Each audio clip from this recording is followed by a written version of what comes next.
What is up, y'all? Welcome back to another episode of a 2-Game Podcast where we are continuing our review series into the Rings of Power. We are here to break down episode 2 of season 2.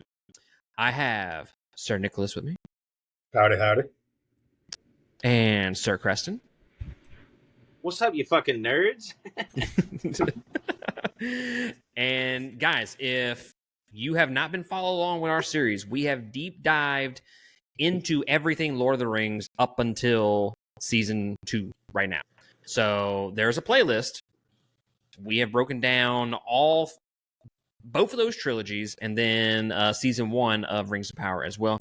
So there's plenty of content for you to go check out. No future spoilers for episode 3. We're going to try our best.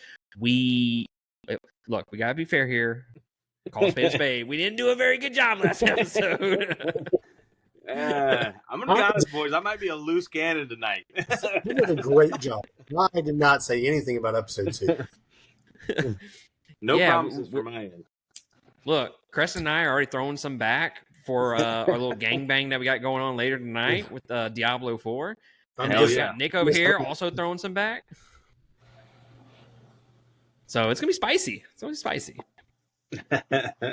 And I just want to let everybody know before we actually do this, if you listen to episode 1, I got accused of remembering something from episode 2. It was not from episode 2. It was from episode 1, like I said. There. Damn. Said my piece. Damn. And moving on. Couldn't just let it lie, huh? Have we just met? I hold grudges, sir. Don't forget. I don't forget. All right, so episode 2. We're not going to necessarily do a recap this time. I want to try something different, see how the episodes kind of flow without the actual recap of it. And then also we're recording back-to-back episodes, so kind of cut down on time a little bit. What did you think, Nick, about episode 2? They tapped the brakes. If you judge it off episode 1, it definitely slowed down the storyline a little bit.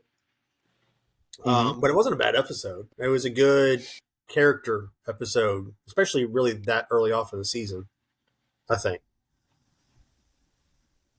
What about you, Creston? I know you said you loved it. I did. I got to say, it's my favorite so far out of the 3, because I have watched all 3.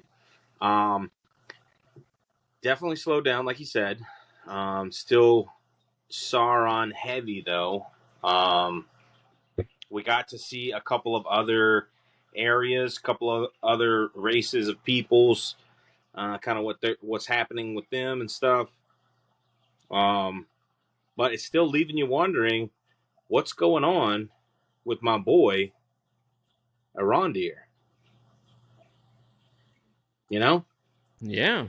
The poor man's Legolas. Where's he at, bro? What's he fucking Legolas. doing?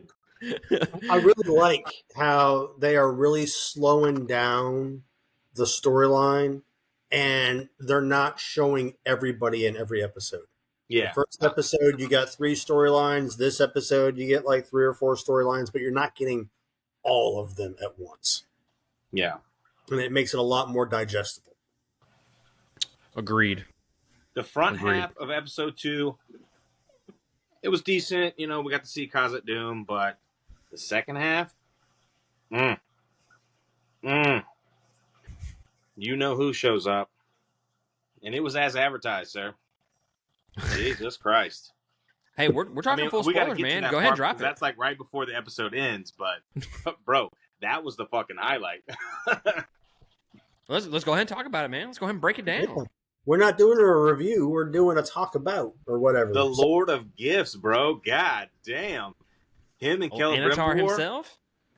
Yeah, him and Celebrimbor's interaction in the tower was fucking just gold, bro.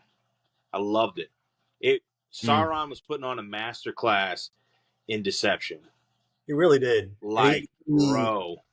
He definitely, because I mean, Celebrimbor at that point was just like, look, man, I was told I can't talk to you again. Like, get the fuck out of here. And he hit him with the old, oh, have you heard about the rings, though? Right. He definitely made him start doubting the rest of the elves and was like, hey, man, let's let's do a little talkie talk real quick. Like, right, but you really got to see like Celebrimbor's drive. Like, you could tell, like at his core, he is a Smith. right. Like, he is literally striving to be like Feanor. Mm-hmm. He wants to have that fucking lasting impact, and he got just a taste of it making those 3 rings. So as soon as Sauron said something about the rings, he was fucking hooked. Hook, line, and sinker, man. All right, Yeah, I'm no, not supposed that to talk to scene you. What was about the fucking- rings? You know what? They probably won't be that mad if I let you in. You know, they didn't tell you that they worked, and they're taking all the credit for all this, man. You know, that's just like the rich folk. Right? They always use you and then steal from you afterwards. Like, Dude, the transition, though, even the voice, he started sounding like Galadriel and Lothlorien from Lord of the Rings. Remember how, like, she's narrating and speaking to, like, Frodo, like, in his mind? It just had, like, that soothing sound to the voice. mm-hmm. Like, even his voice transition to that, like, when he was changing into Anatar, shit was hot, son. I don't think I even caught rolling that. out in the clouds, out of the fire. Jesus Christ, calm down, bro. Save some pussy for the rest of us. I didn't I realize. lo- I didn't realize seeing him in the preview that we watched how much prosthetics they put on him to be Anatar. Like, they completely changed his. Yeah. Obviously he's wearing a wig, but he doesn't. His face doesn't look like Halbrand anymore. I mean, like, No. it's obviously got the basic structure of Halbrand, but they've done prosthetic work to make him look. I feel like they nailed it though. Like he like, even in the books, like, Sauron made himself appear beautiful, you know, to the elves as Anatar, you know, the Lord of Gifts, an emissary from the fucking Valar. I just feel like that whole interaction, the back and forth they went through, Sauron playing the long game with the fucking manipulation, was gorgeous. It was nice. I enjoyed it. I love the little. It was like the transition from when he disappeared until he revealed himself, and all It's the like a lights went out. Spooky ghost scene. Yeah, and all you can hear is Celebrimbor just breathing. I was like, "Damn, bro! All right, let's fucking go, man. Let's fucking go." I like how he's like, "You expect me to believe you're from the an emissary from the Valar?" And then the fucking doors fling open and there's a storm outside, and I was like, "Oh shit, son!" And then he done spilt his first age bottle of liquor. Motherfucker's been saving that, and he Dude, spilled. he was celebrating. He heard something good about the rings. He's like, "Let me break out the good shit." So, you know, one thing I have a question. I don't know if this is like a future spoiler or not, because I generally don't know because I haven't read the books. So we have this dude, the Lord of Gifts, showing up, Anatar, and everybody's on edge about Sauron, Halbrand appearing as multiple people. I mean, when you fucking show up and you're like, "Who's this guy? Oh, he's a Lord of Gifts." Like, that doesn't fucking just clue you in. Like, this is odd timing. So you got to remember that this is a reimagination. All of the events that take place in this show take place over like 3,000 years. They've just condensed it to all happen at the same time. Oh, so you're saying they just forget? No, I think it's not out of the realm of possibility that the Valar would send an emissary or try to reach out, because in wars past against, you know, the evil in Middle Earth, they've had either the Valar themselves or certain other people, whether it be elves or humans, that have come as emissaries for them. And I think Celebrimbor wanted it to be true so bad because he wanted to have that lasting impact. You know, like, I am the creator of these fucking rings. Wait, hold on, pause. How about when Anatar's in the clouds, he's like, they're no longer going to think of you as, you know, Feanor's grandson. You're going to forever be known as Lord of the Rings. Yeah. How do we feel about that? Was that? I don't know. Was It was kind of cheesy, but it was that also was hot. kind of Like, cheesy, It man. was like one of those, they said the name, they said it. I had a very confused boner, sir. At this point, you also got to think everybody else thinks Sauron's dead. Galadriel's the only one who has been saying this whole time that he's still alive and she needs to find him. Everyone else says it's over with. That's true. From the And jump of season 1. Yeah, and then season 1, okay, now Elrond and Gil-galad know that Sauron's alive. And that word is just starting to be spread. I mean, honestly, it didn't take much to convince Gil-galad. No, it didn't. Like, he was like, no, there's no fucking way. And then, like, actually, Halbrand, Sauron, we should have fucking known. Yep. Yeah. All right. And this is Sauron now. He's been telling Galadriel this entire time, he's dead. You need to stop looking. And then she just shows up and goes, so Sauron made these rings and I helped him on accident. Yeah. I think it was because Elrond is the one who told him about it. He's like, all right, my homie told me about it. It must be true. Well, the one thing I think it's this episode where he blames Galadriel for failing or whatever the case is. I think it's episode 2 where he like blames her for everything that's happened. So yeah, I'm like, Gil-galad? bro, none of y'all knew about it either. Fuck y'all. Yeah, that was this episode because that was when she was trying to convince Gil-galad to let her go to Eregion to go talk to. I felt like that was a little weird. I didn't know if that was completely ironed out like it should have been. Oh, no, he's definitely, she's getting a lot more blame than she deserves. He's projecting a little bit, you know? He's the High King of the Noldor in Middle-earth. He should have fucking had, a little more insight as to what's happening. He's kind of a bitch. Yeah, I can't disagree with it. Once you put that ring on, dude, Jesus Christ.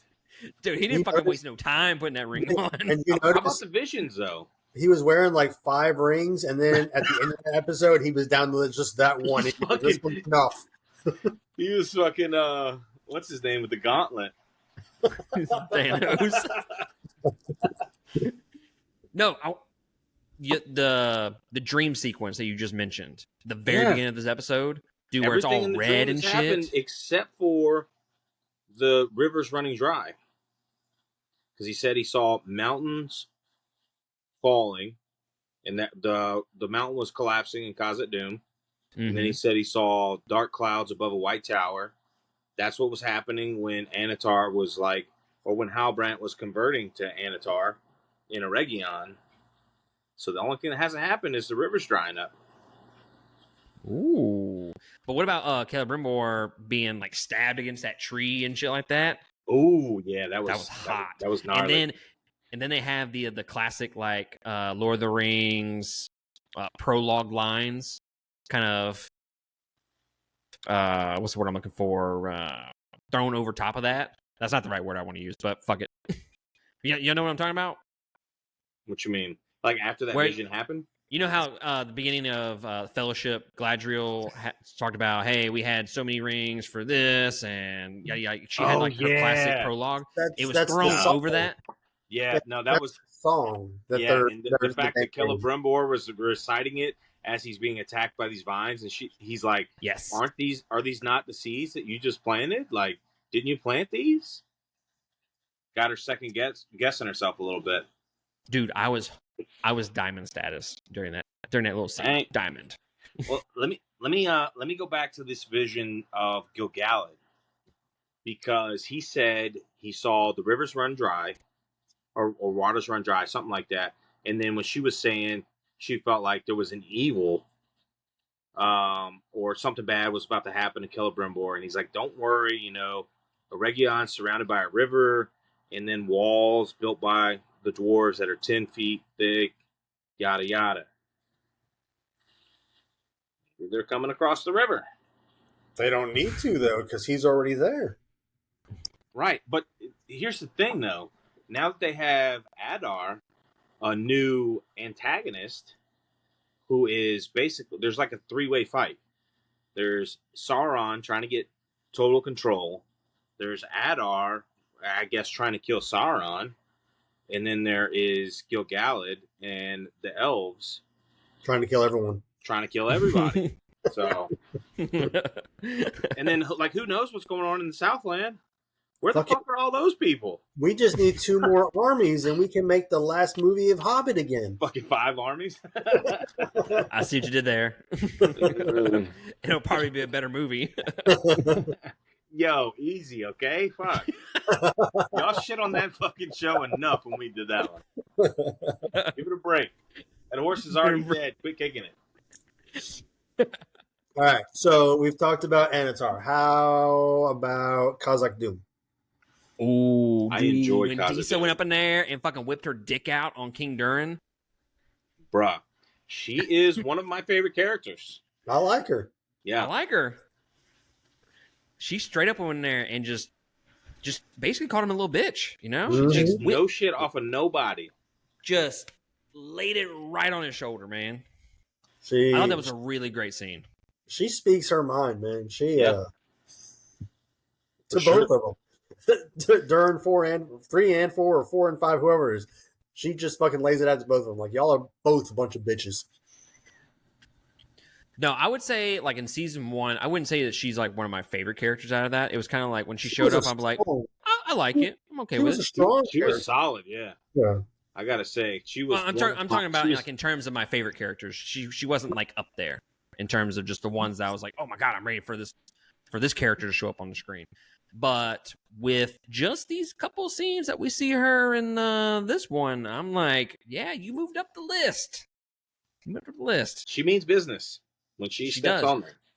She don't give a fuck who you are. She's gonna speak her mind.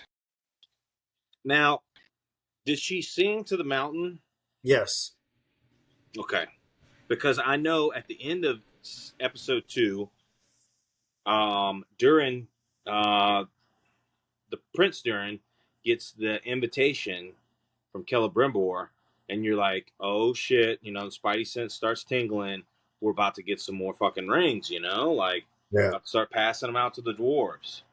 Yeah. No, she because they were in the market whenever the earthquake hit Khazak Doom from the explosion at Mount Doom.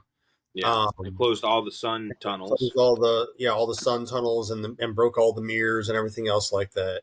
And then that's when she goes in front of the King Durin, and they're like, "Hey, yeah, all the tunnels are fucked up. We're trying to find a way." And she's like, "Motherfucker, I got this. Let me just go sing for a second." And then she ends up breaking the last sun tunnel. Oops. My bad. I like the confidence, though, man. I like the confidence. But that's just another level of Sauron's fucking deception and manipulation. Like, he knew that the dwarves were, you know, they were hurting because the sun tunnels got collapsed. Their crops weren't growing anymore. Soon they were going to need outside help. They were going to need to trade. And that's one of the first things he brought up to Celebrimbor was, you know, well, I forgot exactly what he said. Because Celebrimbor was like, I don't think the dwarves are going to give us any more mithril. And he's like, don't be so fast, you know, like, they're dealing with their own fucking problems. Like, you leave that to me. I like how she threw in that jab, like, you know, if your father would have said yes, we'd have had 500 years of fucking food right now. We wouldn't be hurting. But no. She's a savage, man. She's a savage.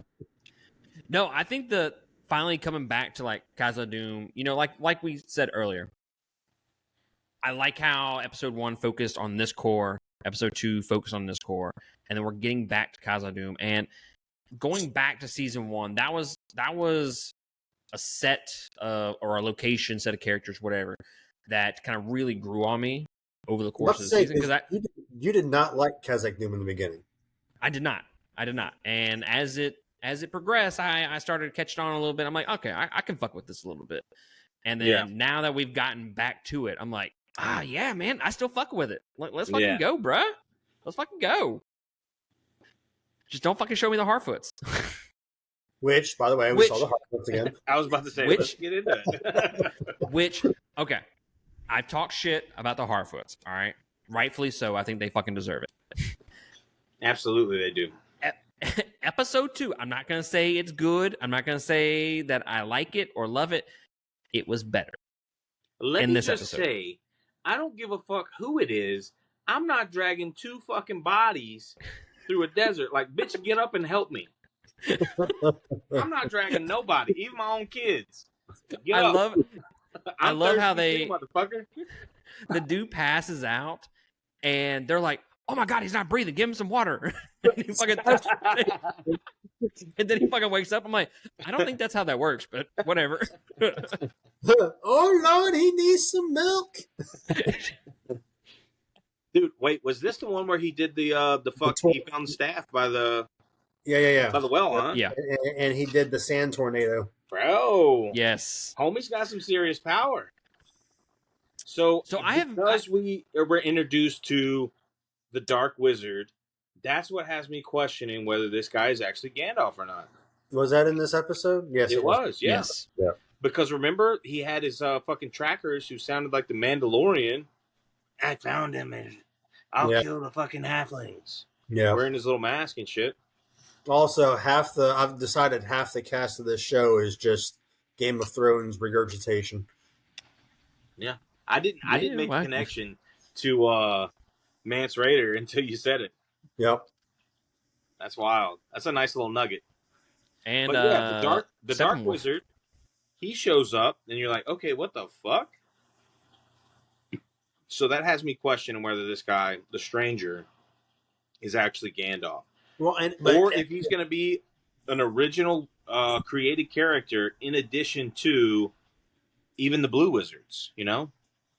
The fact that they're not the fact that they're calling the stranger an Astari makes me say that he's at least one of the 5. This Dark Wizard, maybe he's not. Yeah, I mean, it wouldn't be out of the realm of possibility that during Melkor's reign that there wasn't more than just Balrogs that were corrupted as far as the Maiar go, you know? Yeah. He could have been another Maiar that was corrupted, didn't get killed because he was way out east when Melkor was defeated and cast out, and he's kind of like Sauron, just kind of biding his time, you know? Yeah, but at the same time, I wouldn't be if he was a Blue Wizard or if he was a combination, like they merged both Blue Wizards into the Dark Wizard. Oh, so you're thinking they're saying that the Dark Wizard is a Blue Wizard. Right, because that was the whole thing, right? Because the Blue Wizard traveled east and they just disappeared or whatever. He's east. He's already there. Yeah. And you know, it's kind of been hypothesized that they either just stopped doing something or they ended up being bad somethings, that he's there. Okay. And whether or not it's just one of the Blue Wizards or for the show's purposes they've just combined both of them into one. That's a good point. I didn't think about that. Maybe they were seduced by the darkness. So the fact that this timeline doesn't add up makes me feel like these are just new original characters. Because, I mean, they have characters that are specific to Rings of Power that are men, elves, and dwarves. So why not wizards? Right. So yeah. I'm still going 50-50. It's this 50-50 motherfucker right here. Yes or no? This motherfucker. Y'all have anything else y'all want to say about episode 2 before we cut on out of here? Those are pretty much the high points. Yeah, it was a solid watch. Yeah. It was my favorite of the 3. We're not going to recap it. You lazy motherfuckers go watch it yourself. Then come watch this. That's right, bitch. One thing I do want to say is episode 1. At the end, we didn't talk about Gil-galad singing. Damn, son. Homie's got some pipes on him. I don't even know if I remember that. When he was singing Under the Tree? I remember singing. I don't remember the context or anything like that. I couldn't even tell you what episode it was. He was singing like in like fucking Sindarin or Noldorin or something. Some type of elven song. I don't remember. Homie had some pipes, though. I rewatched it today, and that's what made me think of it. It's like, God damn. Yeah? Yeah. It was tickle worthy. You know what I mean? Still, he does not look like an elf to me. No, he looks like someone that's dressing up as an elf. Right? Yeah, he's like his design, imposter. his costume design. He doesn't look elfish. Like everybody else on this show, at least kind of carries that elf vibe. And then it's just like this dude that looks like, I don't know, he just looks like a guy that put on some prosthetic ears and pulled his hair back in a ponytail. He's like, yeah, I'm an elf. I'm the king elf. That's it. But are Like, you though? compare him, the High King, to like Thranduil. Like, he was beautiful. He was. Calm down, Nick. Was. We need to give you a moment, That's an image sir. that sticks with you.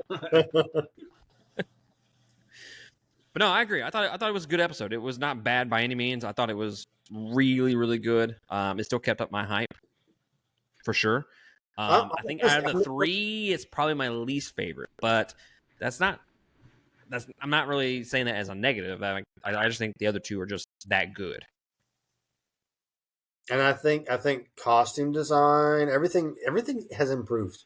Yeah, it's Everything all is elevated, improved. for sure. I think they heard us. They really did. They paid attention. They clicked on that video, man. They really did. I think this series has done 10 times better than they ever imagined it would. It has for me, like the traction that it's getting all over the fucking internet.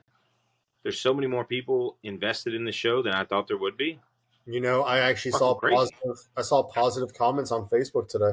No, Whoa. not on the Middle Earth fucking thread. No. Whoa. On all 3, 4, 5, 10 pages I'm on. Oh, there were Jesus people Christ. that, like, it's season 2 is actually pretty good.